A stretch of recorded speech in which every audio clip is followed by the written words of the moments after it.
A 330 anni dalla nascita di Giambattista Tiepolo, il grande pittore veneziano, due iniziative della Chiesa padovana vogliono recuperare e valorizzare un patrimonio artistico e culturale. Questa volta è il restauro di 3 dipinti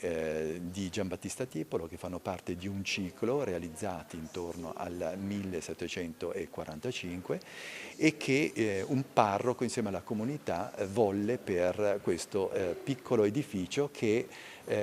fu intitolato proprio al secondo vescovo di Padova. Nell'ambito di iniziative di un programma più ampio nel corso dell'anno porteremo appunto i visitatori a scoprire luoghi dedicati a questo secondo vescovo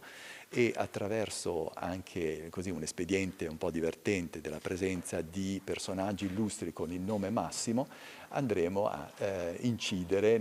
non solo nell'immaginario ma proprio nella presenza di un culto. Tiepolo e San Massimo, secondo vescovo della città di Padova, insieme una riscoperta e un recupero che rendono ancora più vere le parole di Dostoevskij in cui profetizzava che la bellezza salverà il mondo. Immergersi in una chiesa, entrarci e trovare bellezza è essere orientati all'oltre, al dentro, è calmare anche quelle che sono le velocizzazioni di una vita